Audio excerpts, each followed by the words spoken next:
Hey dudes, welcome to Splat from the Past, the only 80s themed horror and sci-fi show where things could get totally radical.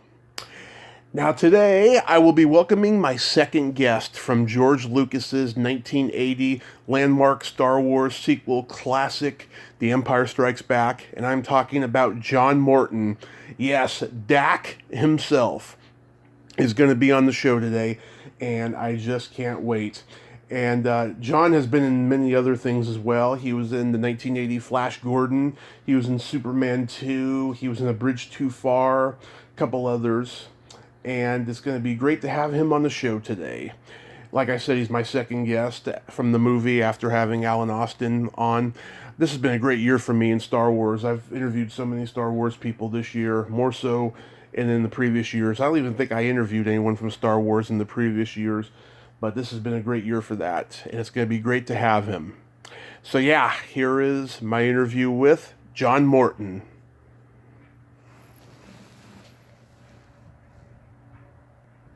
Hey, this is Jack Ralthberg.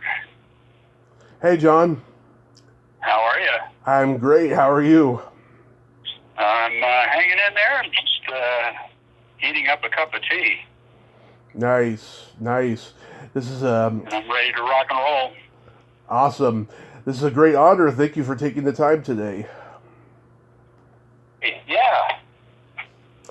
So, going back in time, did you gravitate toward acting early on in your childhood? I can't honestly say that I did. I was more inclined to be a folk musician. Mm-hmm. In high school, I played in a jug band with Loudon Wainwright III, Oh, who's the father of Rufus Wainwright, Right. among others. And Loudy and I and several other guys used to play Bob Dylan songs and Jim Kweskin and Dave Van Ronk and all of the Greenwich Village and Cambridge, Massachusetts scene that was in the folk business. So that was the beginning. Now he and I were both in a school production of Billy Budd, and I played Billy Budd, and he was Claggett, who was the adversary, the antagonist. And there were several other guys who were in that play who went on to do work in the entertainment business. But yeah, it was so that was an acting experience that I had, and it was sort of a legendary production in its day at our school. And yeah, I think I got bitten by the bug, but it was always at that point secondary to the music. wow. Yeah, I want to let my listeners know Loudon Wainwright III is the priest who marries the 40-year-old virgin. Yeah. Yeah, consummate the thing. I love that. Oh, wow. Yeah, so you were into folk music, huh? What a weird film. I'm trying to remember the name of it, but Yeah. Oh, yeah, he's been in other movies too, but that one is always the one that I remember the most. But yeah, he had appearances in MASH, and also he was in The Aviator. Mm-hmm. So he's been around. He's been around, yeah. So yeah. And then there's a stage production of some of his latest work that was available on Netflix. That was pretty good. Songs from My Father, I think it was called. Mm-hmm. So you were into the folk music and stuff. You were into like Bob Dylan and Jim Croce and all that. Yeah, Croce was a little after my time. Certainly, I know he went out there and did very well. With his bar restaurant in San Diego, which I've been to. I don't think it's open anymore. I think it closed down before COVID. But yeah, his wife carried it on after he died. But yeah, no, Dylan had a major influence on me in sort of every sense. But there were others, Dave Van Ronk, John Hammond Jr., Oh yeah. Brownie McGee and Sonny Terry. I have to say that I did a cover of Key to the Highway many, many years before Eric Clapton discovered it. And, although I think Clapton is probably the greatest guitarist, rock guitarists of our time, I tend to feel that I can do a better job of Key to the Highway than he did. Yeah. Yeah. Oh, wow. Yeah, John Hammond Jr., brilliant guitarist. Very underrated, I have to say. Yeah. So are you born and raised in Baltimore? No, I was born in New York City. I'm a New Yorker. Oh, okay. Yeah. So, and I was very proud of that, still am. But my father was in the Navy and my mother was a war bride from England. Mm-hmm. So I grew up all over the place. Both coasts, Europe, when Dad was stationed over there. So I had a lifestyle that was very similar to Mark Hamill's. When we were on the set together for those 4 weeks doing Empire Strikes Back, we really, as I like to say, got joined at the hip when we both discovered that we were Navy juniors and experienced being the new kid on the block, every other year. We bonded instantly, and in fact, I don't mind saying almost every day of that time, he and I would take off and have lunch together. Yeah. We were close buds at that point, and sometimes Dave Prowse would sit with us, and other times Chris Malcolm, who was one of the Rebel pilots who I knew from the Rocky Horror Show, the stage show that I worked on. Mm-hmm. Chris was the original Brad on the stage version of Rocky. Nice. So, did you play the folk clubs in the coffee houses in New York? No. At that point, I was in Washington, D.C., and so I played the Cellar Door. I came down to Annapolis and played what was called the Toadstool on State Circle. Yeah. So it was those sorts of venues there, and you had a lot of opportunities with open mic nights. I was around, did a lot, would do private, events where you'd have cake parties and what have you.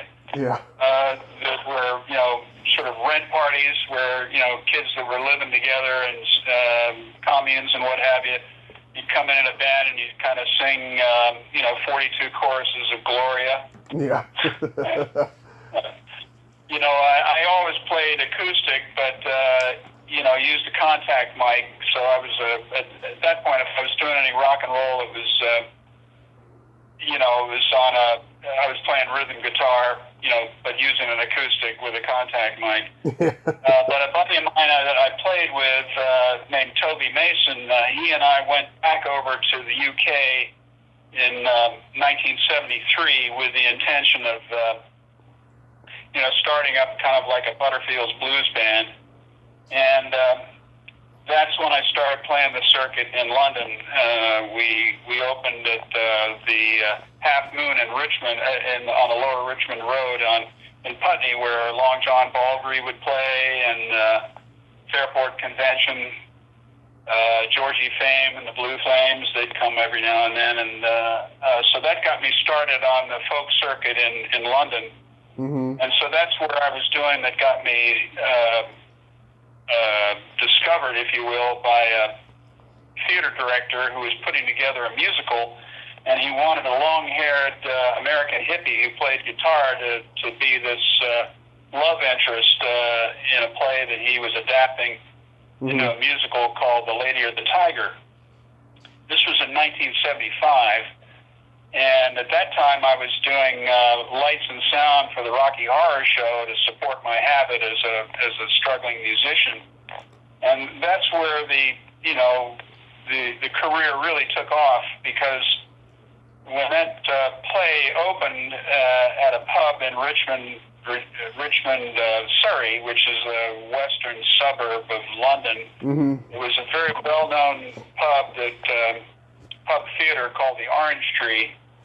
And a lot of BBC actors were doing lunchtime productions. We were the first dinner-time, supper production. And by the end of the year, it was a smash hit, and that production was picked up by a West End company and transferred into the West End, which is London's Broadway. And it was the first time ever that a musical, a London pub musical, transferred to the West End directly.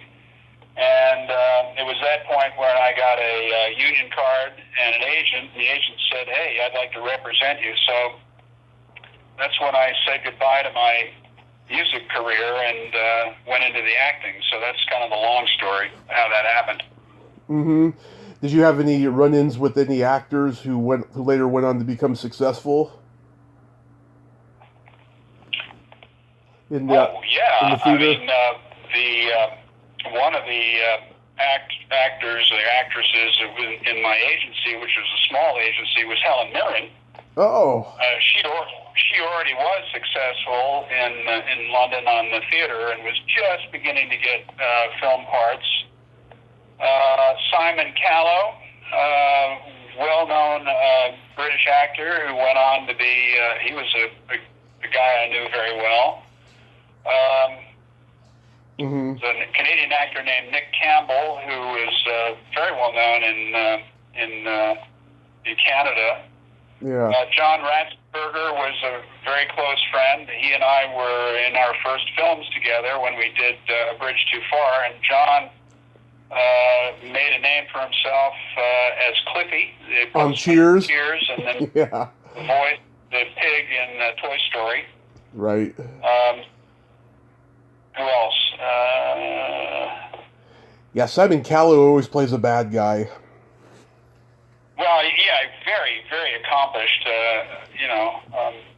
but yeah, when I think of I think to answer your question, you'd really have to know the London theater scene, because most of the people that I worked with that went on to have fantastic careers, Mm-hmm. were, folks in the 80s, 90s, and aughts in London that had well-established stage careers, but didn't necessarily, translate over here. I mean, Helen Mirren is the most obvious. But, at the beginning, when I was appearing in the films and what have you, of course, guys like Richard Gere, I had a scene with Richard in Yanks, the John Schlesinger film. Right. But he already had a couple of films in the can, and you sort of knew he was going to be a star, but he wasn't a name that anybody really knew at that point. Mm-hmm. He was in Looking for Mr. Goodbar and Days of Heaven, Blood Brothers. Days of Heaven, indeed. Yeah. And actually, I later did a film with Brooke Adams. Love her. Called Cuba with Sean Connery, and I got to know her pretty well while I was on the set. Chris Sarandon, who I see periodically on the circuit, Mm-hmm. who was in that film, who was Susan Sarandon's husband. I met him. Yeah, nice guy. Yeah. Yep. Brooke Adams, God, she's such a great actress. I wish I could interview her. She's really good. Well, I've lost track of her, but she was delightful. Yeah, wow, that was an amazing time for acting. Did you know Judy Matheson? No. Okay, she was a Hammer horror actress, right? And I interviewed her. She actually has known Helen Mirren since they were like 18 at acting school. So that may have been before. She must have been a Rada when Helen was there. Yeah. Yeah, I met Helen in 1976, just after I came off of The Lady or the Tiger. Mm-hmm. And I was actually called in to do some specialized lighting for a production that she was in called Teeth and Smiles, a David Hare play, and I'd done work for him before. Mm-hmm. And, we connected then, and, I worked with her for about 2 months because I was in there every night. Yeah.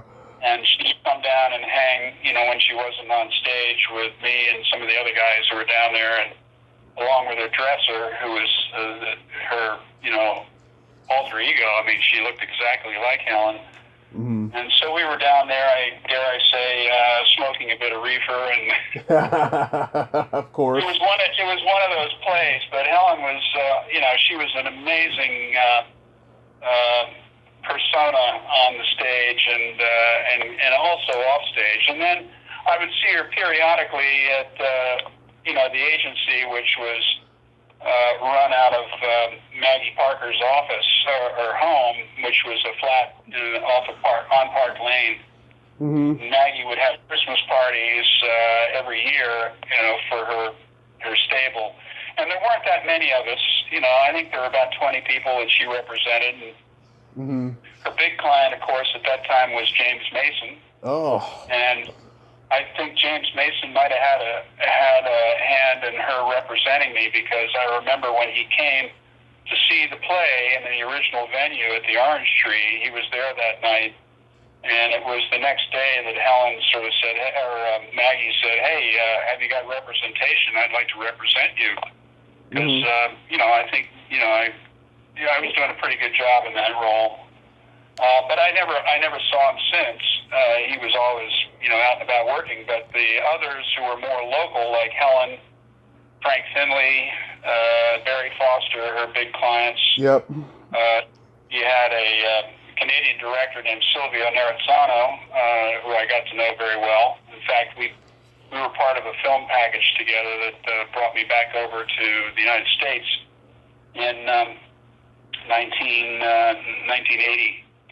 Which never happened, but Silvio was a great guy, and he had just done a film with Glenda Jackson and Oliver Reed called The Class of Miss Michael. Mm-hmm. And that got a lot of attention in early '79. Wow. So it was really exciting times, and there were, that was a good agency to be a part of. Yeah. Wow. She had been an actress, Margaret Johnston, in the 30s, 40s, and early 50s, and had married this American agent, Al Parker, and had just decided to hang up her spurs on the acting side and represent, her small clientele. Mm-hmm. But Wow. she knew everybody. Yeah. Through her, I got, I got represented by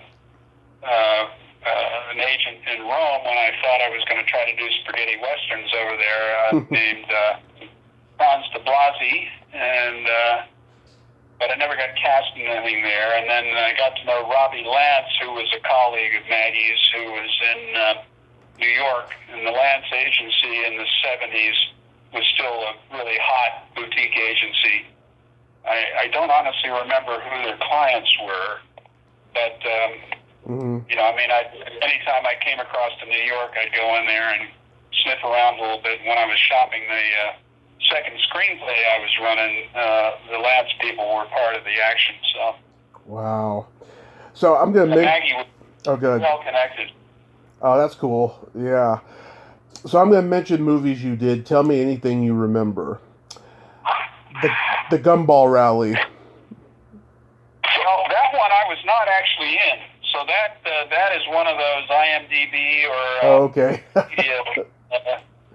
I think there must have been a guy who was a stuntman named John Morton who was in that, but Gumball Rally is not part of my repertoire. Okay, yeah, that happens sometimes, and I'll be embarrassed that I even brought it up. Right, it happens a lot, and I haven't really bothered to correct it because I don't know how to do it. I mean, I'm still a 20th century guy. Yeah, a bridge too far. Well, that was, I think, my favorite film to work on. With great respect to The Empire Strikes Back, I did 3 weeks on that film. It was an amazing experience. It was such an epic scale, and a lot of my initial great friendships in the film business that carried on amongst the actors came from that time. We were 3 weeks out, or at least I was 3 weeks out in Holland doing the shoot in that September in '76. But they had been out there for a total of 5 months by that time, and it was in many ways like combat. I mean, by that time, the actors that had stayed out there to do all the journeyman work as the extras, but occasionally with lines. I mean, they were like a military outfit, and a lot of the guys who were there had previous military experience like I had. So it was really an exciting thing to be a part of, especially doing the crossing of the Val River, which was Redford's group that was in these canvas and plywood boats that were paddled with gun butts and what paddles they had, and that was the real deal. I mean, they do those long shots every weekend when they were able to get the Val River closed to do the shoot, because that was a working river with barge traffic and everything, and it was a fast current, and so there was a lot of confusion, just like the actual operation would have been. But the scale of this thing was, because they were all long shots they were trying to capture, the squibs and the explosions that they were using, setting up, the burning rubber tires, the sound of the machine guns. I mean, it was really heavy-duty stuff. I'm surprised that nobody actually lost an eardrum if they fell in the water when the explosions went off, but I didn't hear of any injuries. Yeah. But it was quite something, and a lot of fast friendships were forged at that point. I guess the thing that I was able to benefit from in the longer term was the legacy of relationships that I forged with the first and second and third ADs, the assistant directors. The assistant director was Dave Tomlinson, and he was just a legend. He was AD in some 150 films, and was he'd done major motion pictures. I got to work with him again in Superman 2, and then Empire Strikes Back. And his second and third ADs were Steve Lanning and Roy Button, and they were also on Superman 2 and Empire Strikes Back. And then with Steve Lanning, I worked with him again as the first AD to Richard Lester in the Sean Connery film I did in Spain called Cuba. Right. She was the one that Bill Adams and Chris Sarandon was in, and I was out there with them for 2 months. But knowing those guys, when they saw that you were a team player as an actor and kind of would do what needed to be done to make a scene or a shot work, you were really seen as a colleague rather than as somebody on the other side of the fence in terms of the different fields of the artistes and the technicians. So that much I prized very, very much out experience. But A Bridge Too Far was just, it was extraordinary. It was really extraordinary. The special effects, seeing that done, the scale of what Dave was able to do for Richard Attenborough in terms of herding all the cats to do these shots. The first shot I saw him do was when I first got out there, and the production office said, "Hey, you really ought to go see this. This is going to be a once-in-a-lifetime shot." Well, it was the parachute drop scene where you had several Lancasters flying over and dropping, British paratroopers out over this field where they had Dutch extras, with their parachutes flared, staked in the field, and it on the screen it looked like it was thousands, and when you were watching it being filmed, it was in the hundreds. But there were 28 film crews taking that shot, and they were hidden in haystacks and bushes from all angles. And watching that happen I mean, it was a one-time shot, and seeing, the magic of filmmaking right there, because the next day you went to the production office and you would see the rushes, and it would be like, holy smoke, that's how it's done, eh? I learned a heck of a lot.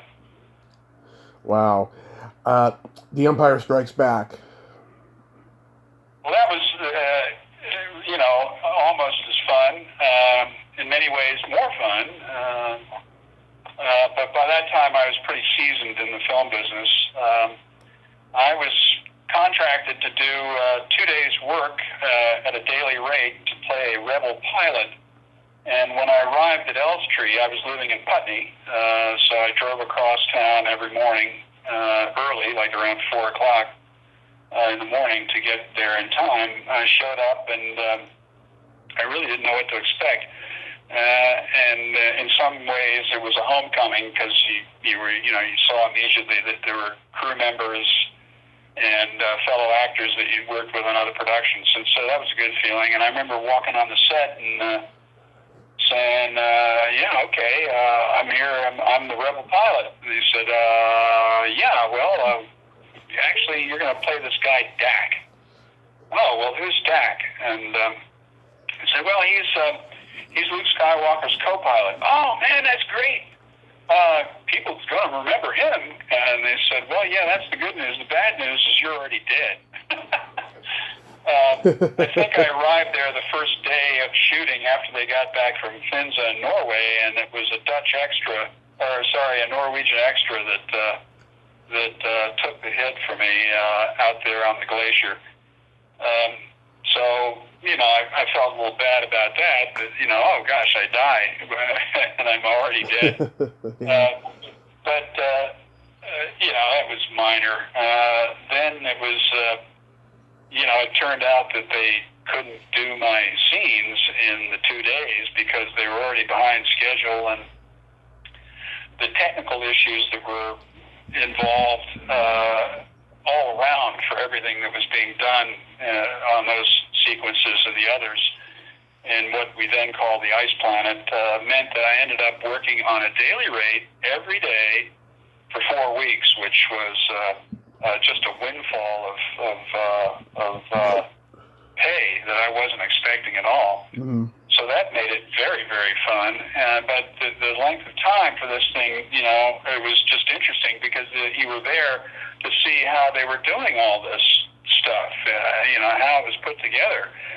And the spirit on the film set was just extraordinary because by that time, everybody knew that Star Wars was a tremendous success, and there was a great spirit to it, whereas the earlier Star Wars, the first one, A New Hope,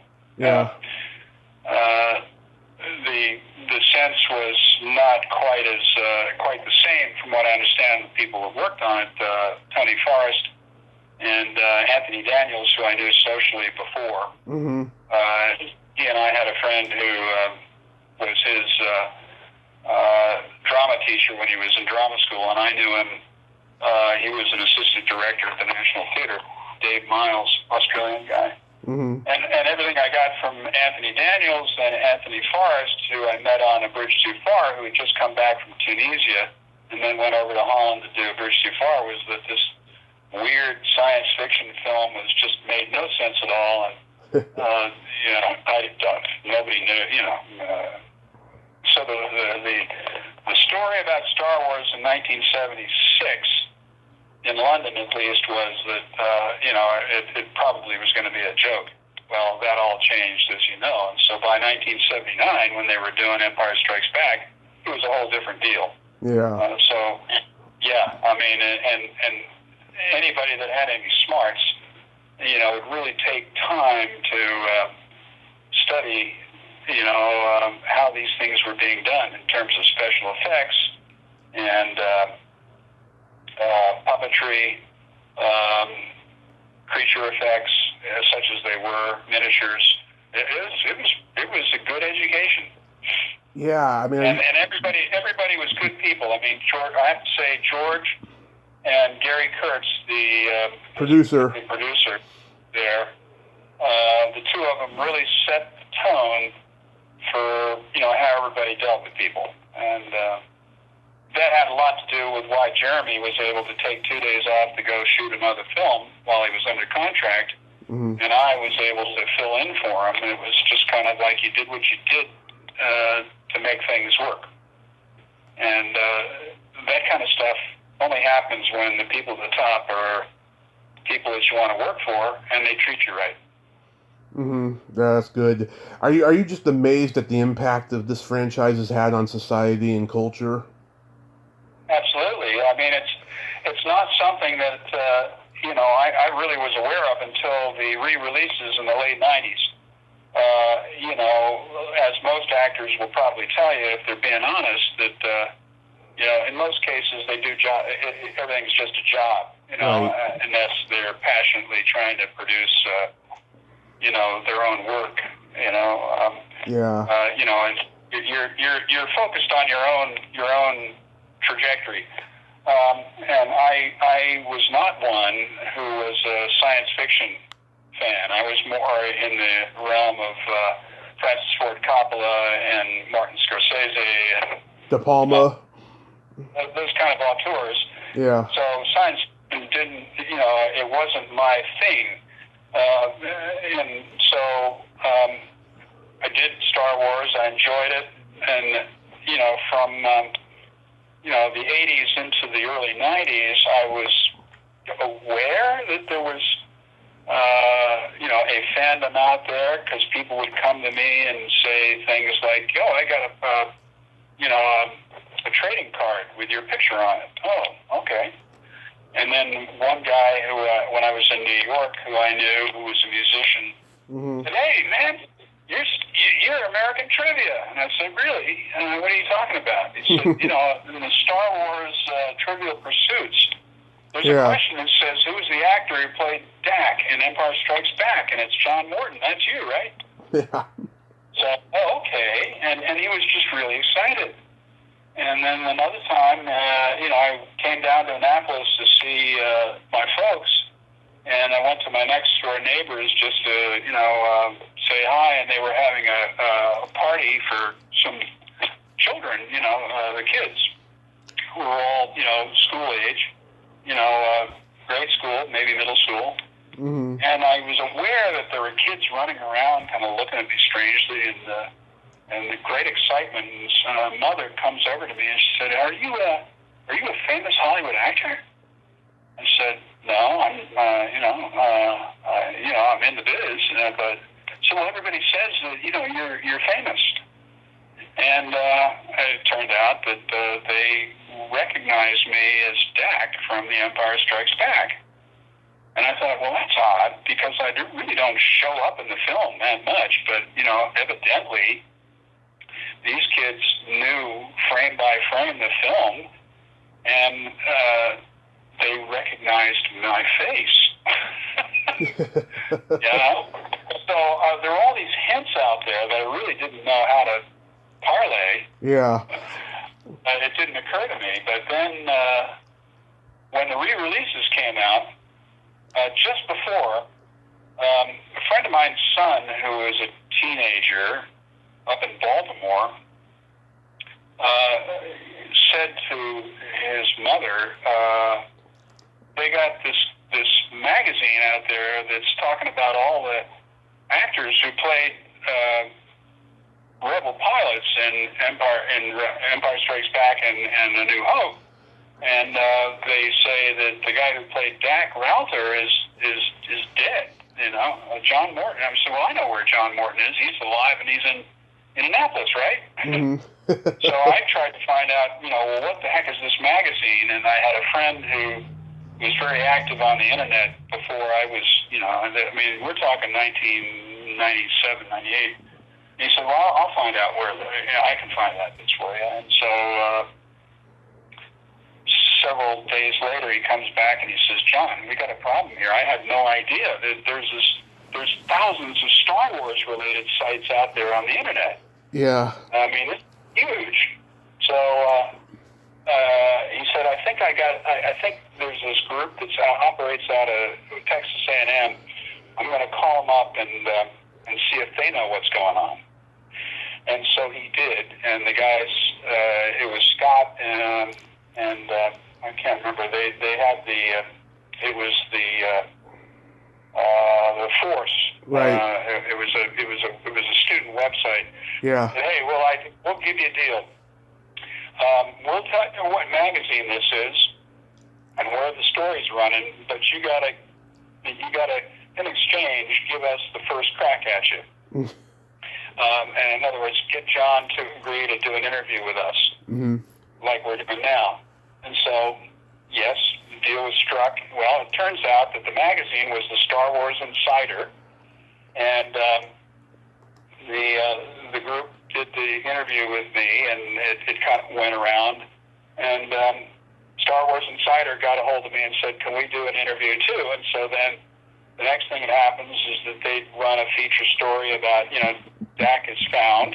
And then the next thing that happens is that the premiere in Baltimore is at the Senator Theater, and my wife said, I think I can, let's see if we can get tickets to go see this. And I said, that would be just great, it's my youngest daughter's Emily's birthday. She'll be 6, and we can do this as a birthday present. I'd not told them anything about Star Wars because I figured, I don't know if I'm rabbiting on too long.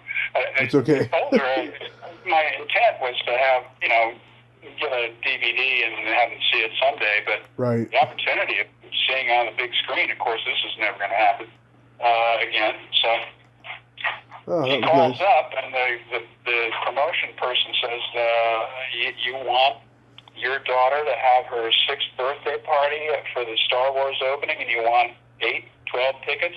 I don't think so. And so she says, well, what if I told you that this guy is Dak?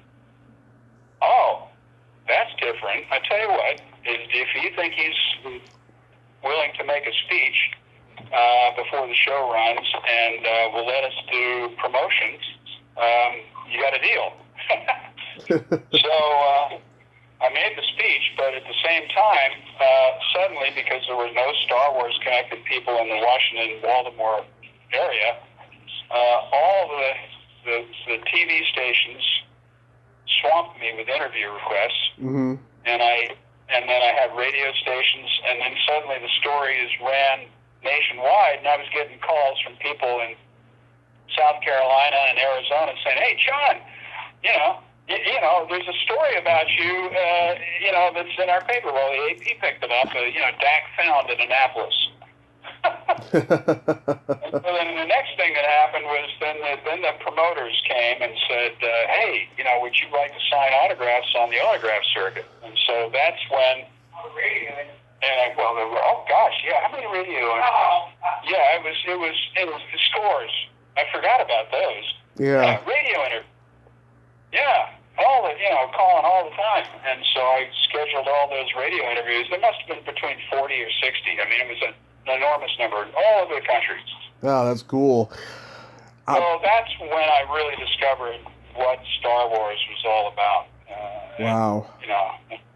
Since then I've endeavored to live into it, and so I've read the books and comics, and gotten to be a member of the 501st and the Mandalorian Mercs and the Rebel Legion, and supporting all the good work that they've done for children's charities, Make-A-Wish. I got to tell you, it's I've stepped into being an ambassador for the brand or the franchise or whatever you want to call it. And I love being a part of it. I think it's a wonderful thing that it does for people, and awakening their service to other people for charitable causes, and also awakens people's own creativity. It kind of gives them something thrilling and meaningful in their life beyond just what they do for a living. Yeah? That is wonderful. Flash Gordon. Flash Gordon. Oh, gosh. Well, that was a colorful experience, and it was, I only had 2 or 3 days, I think, on the set. Right. And I don't have that much memories of it, although I do see Sam. I've met Sam. He's a great guy. Doing the circuit. Yeah. He's on. He's a great guy. I've met him. And I think we lost Melody Anderson. No, Melody's alive. I just interviewed her about a year ago. Oh, okay. Yeah.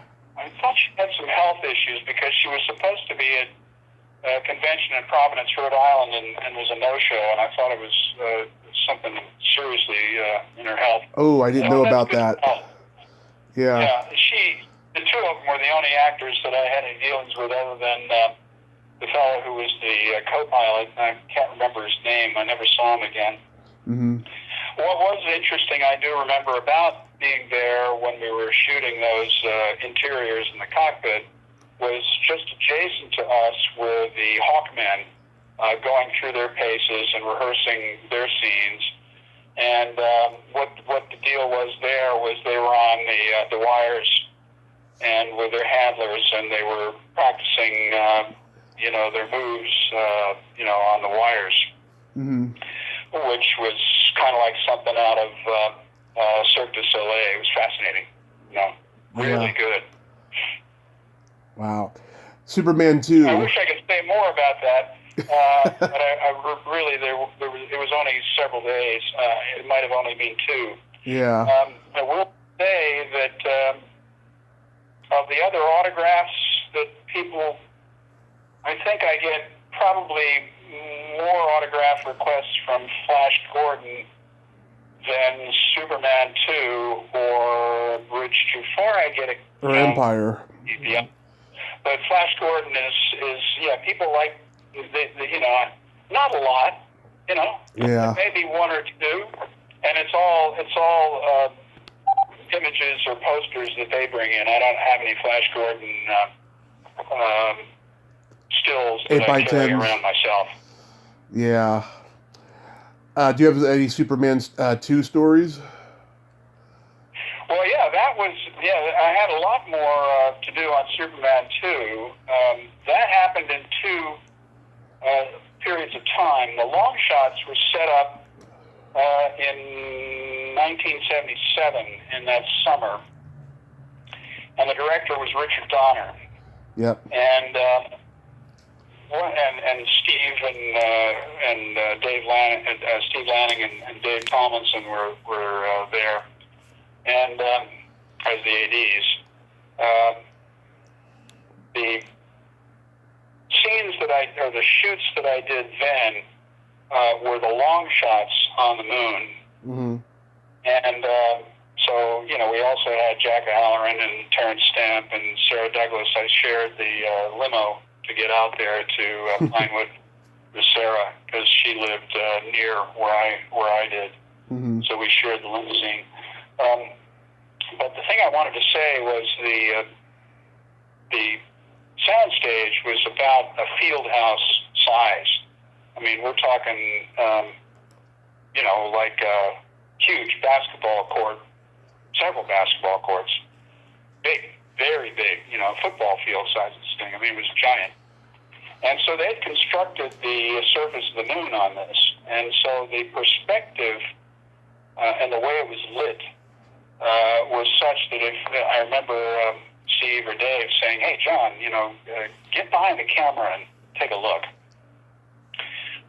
And it was interesting when you saw from the camera's perspective, both through the lens and standing right next to it, what you were gazing out on, you honestly felt, that you were on the moon.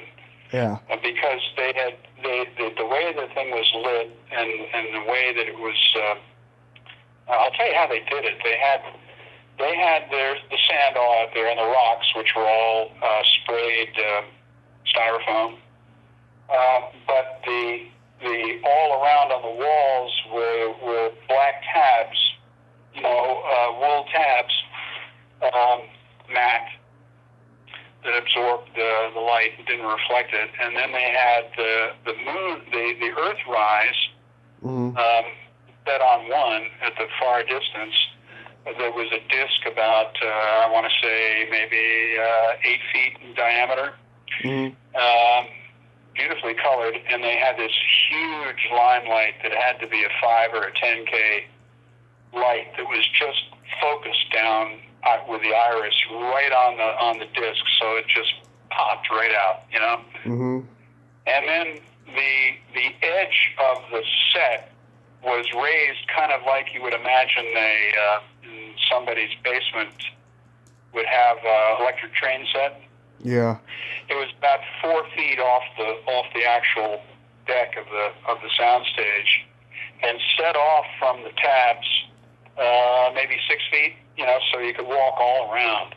Mm-hmm. So you had it from the perspective of the camera that this thing was, you know, it's not connected. I mean, it was, you know, at the horizon you were falling off. So, you know, and then they had, you know, the mountain rise, you know, the landscape, you know, the mountain ranges in the distance. So it was all beautifully sculpted. And the astronauts, besides me, who were the Russians and the one other American, I think there were 3 of them, that were in the distance, were there, and they were prospecting for moon rocks or what have you. But they weren't adults.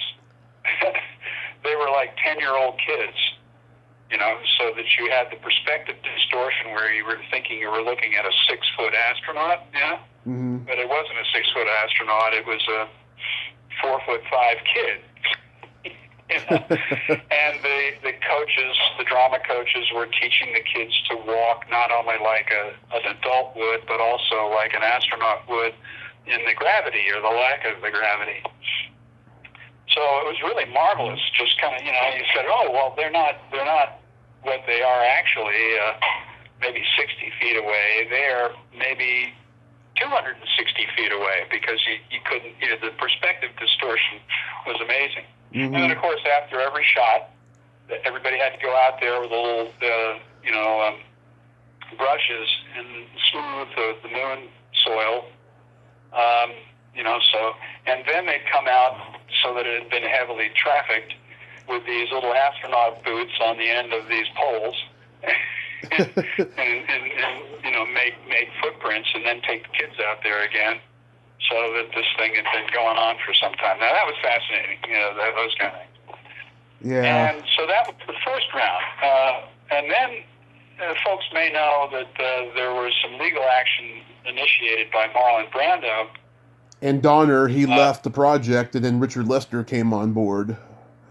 Exactly. Yes. You know, Brando was very upset that he was being paid one salary for 2 films. Mm-hmm. And so it got all fouled up in that respect, and you're absolutely right. By 1979, 2 years later, in the summer of 79, it was Richard Lester directing, and he picked things up to do the interior shots, the close-ups. Right. And so I worked with him on those. And by that time, I'd known Richard because he was the director of Cuba, that film I did down in Spain with Sean Connery and Chris Sarandon and Brooke Adams. Mm-hmm. It was fun to work with Dick Lester because he you know, he had this kind of comedic sense that he brought, you know, a lighthearted guy. He was quite a jokester. Oh yeah. And so I remember he directed me pretty closely on the you know, what do you see out there? You know, well, it looks like a girl. And then John Ratzenberger, who's down in Houston, what's a curl? Oh. So all the close-ups of me there were sort of very much tutored by the way Lester wanted to sort of bring out a funky kind of humor at the situation. Mm-hmm. I have to tell you that, you know, people have always asked, you know, what was the scariest thing in any of the films that I was in, Bridge Too Far, or where there was action, Superman 2 or Empire. And it was Superman 2 because it was one take when they collapsed the space capsule, and the squibs were going off all over in front of me on the dashboard, Mm-hmm. Lighting up. but which was a little unsettling because, they're sort of mini explosions like cherry bombs and what have you that are all on but the thing that really was scary is I did not really know how strong the material was that this lunar capsule was made from. It was some sort of flimsy metal, sheet metal. And to collapse it, to give the effect of, where Zod and all the rest of them are, collapsing they had behind and out of shot this forklift. And so the forklift driver came in right behind, out of shot, and lifted the forks up real high, and then would drop the forks very fast on the top. And this boom, boom, as this thing is collapsing on top of me.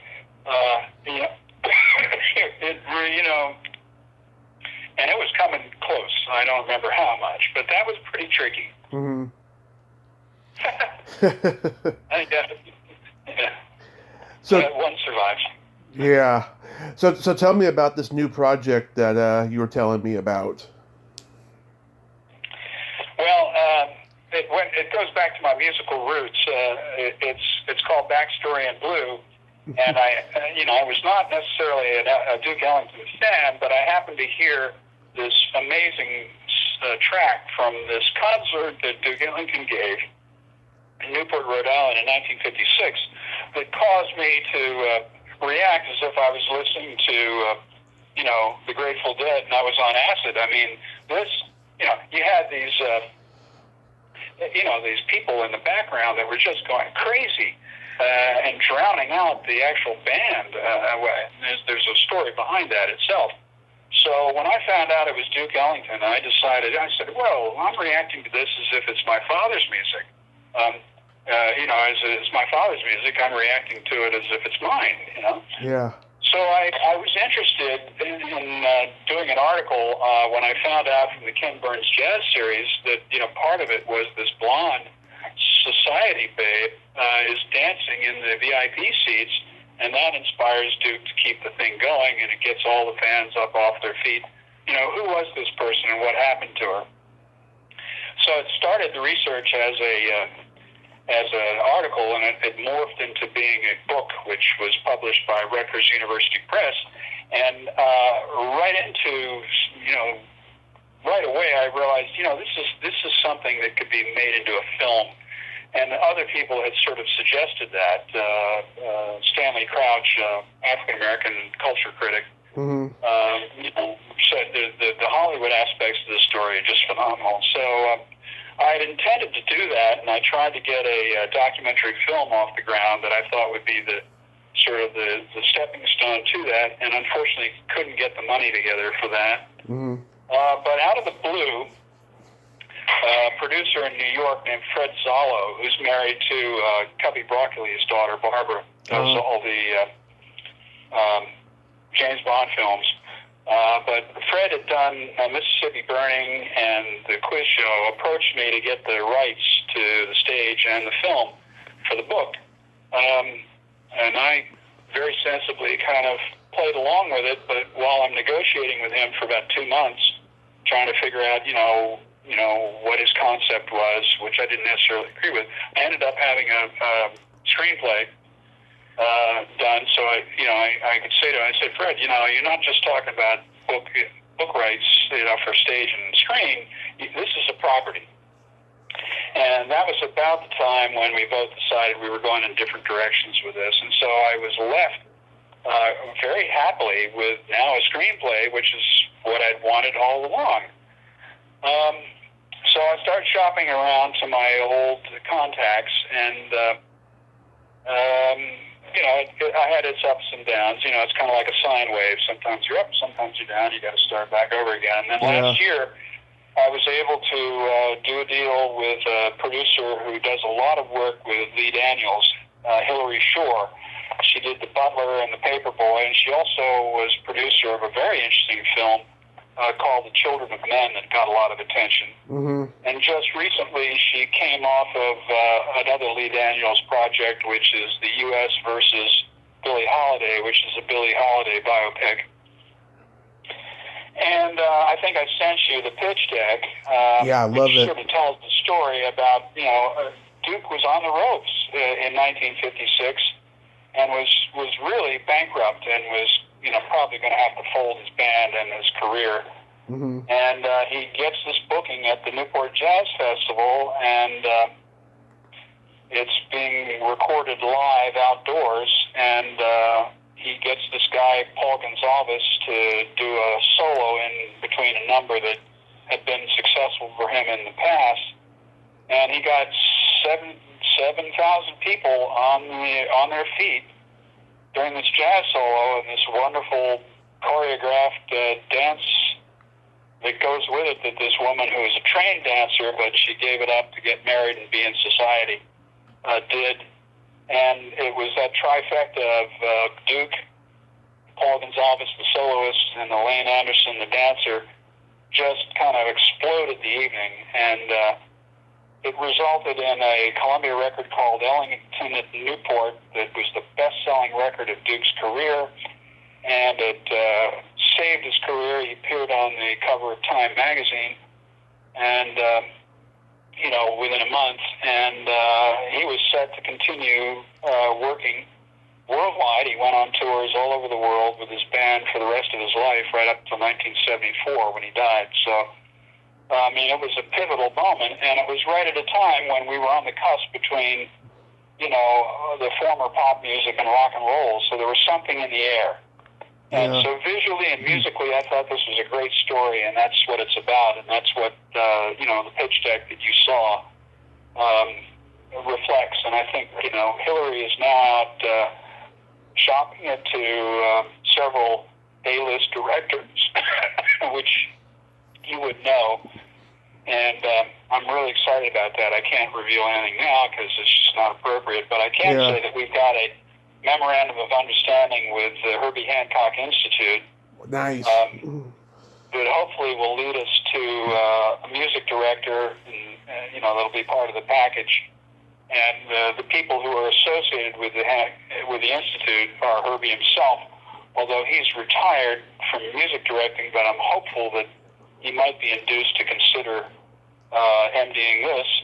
But the other alternatives are MDs like Chris Bowers, who did Green Book, and Terrence Blanchard, who did Spike Lee's The Five Bloods Vietnam story. But the thing about the Herbie Hancock Institute is they have the association with the United Nations, UNESCO International Jazz Day, which happens every year on April 30th, and has live streams and broadcasts and what have you in all 50 states through PBS and 195 countries. So the appeal there is that the Institute has said they will sponsor the premiere in whatever year as part of their events for that International Jazz Day in the host city. And they've done St. Petersburg, Melbourne, Paris, Havana, Johannesburg. They've been all over the place. I don't know where it will be, but assuming it's in 2022 or 2023 or 24, this would be a great incentive to the global streamers like Amazon or Netflix for a launch of the thing.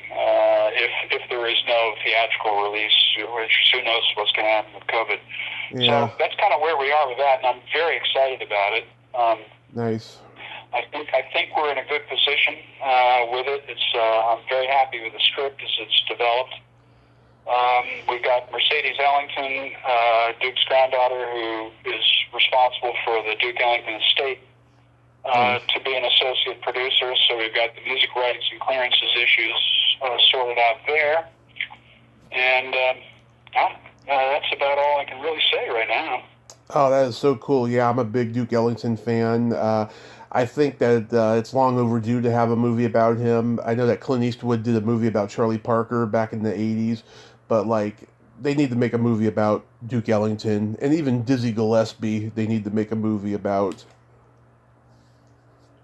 Yeah, I think Hollywood has never done any kind of biopic or anything like it on Duke Ellington. He's had a few docs that have been on TV.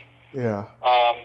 But in all candor, I think Hollywood myopically is thinking in terms of the jazz market in the United States, which it is true. It's compared to hip hop and even classical, jazz is narrowly constrained to college towns and major urban areas, like New York, where they've got a number of jazz stations.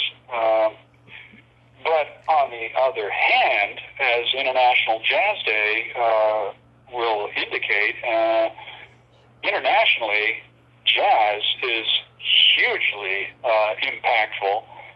And the supposition that we're working on is that if we can tie down this relationship with UNESCO and the International Jazz Day, you would have a means whereby a global streamer, whether it's Apple or Google or Disney or more likely Amazon, Netflix, they would see, holy smoke, we can reach globally this message that's a very positive message about America that could make us some money. So that's kind of the thought. Now, in terms of the immediate sensibility of where we are as far as the themes, let's be honest. Right now, everybody's at the barricades, and so hard-hitting themes around race and diversity in America, are exactly that and reflecting it. And this is true, no doubt about it. And so what I say is that, at this time, if you're going to be producing a movie and getting it out there, you're doing it like a war film, like Back to Bataan, and They Were Expendable. And, you're rallying people to whatever your cause is, you're taking them to the barricades. And with what we're dealing with right now, there's a lot worth fighting for. But 2 or 3 years from now, it'll be after the war is over, and there'll be a new normal, whether it's COVID or the political times, and that's when people want a different kind of film, a community building film, like It's a Wonderful Life. And if you think about It's a Wonderful Life, that was reflecting a time where the troops were coming home. And you wanted to go back to your community, your family, and you wanted something different that brings people together around, whatever it is. Mm-hmm. Feeling good about themselves and their neighbors, and rebuilding America. And that's what I'm saying as part of my pitch is that, I'm out of step with something like, what we're seeing, Black Klansman or what have you. Great films, by the way. Yes. But, I don't think people are going to be wanting to watch films that are motivated by that at a time when they really want something that's they're going to the cinema to be, comforted, entertained. And music, the jazz music that Duke Ellington was playing was a music that was for all Americans, and indeed all humanity, which explains why he was so popular. And that's what this film does. It's not throwing brickbats or commercial grade fireworks. It's basically saying, hey, life is good. We got it. We got this one. Wonderful. So that's my hope. We'll need something like that in 2 or 3 years' time. Everybody will. Yes, and I hope it gets made. I hope I get to see it. And I want to thank you so much for coming on today, John. All right. May the force be with you, eh? May the force be with you, sir. Stay safe and have yourself a great day. All right. Thanks a lot. My pleasure. Bye-bye. Well, there you have it. John Morton. Ain't he a cool dude? Nice guy, great stories, great talk. If you like this video, everyone, please subscribe to my YouTube channel, add me as a friend on Facebook, join my Tommy Kovac comedian page on Facebook, follow me on Twitter and Instagram, and all that fun stuff. Well, that's all the time we have this week on Splat from the Past. Until next time, this is Tommy Throwback Kovac saying, there's no shame in living in the past, because the present sucks. Later, dudes!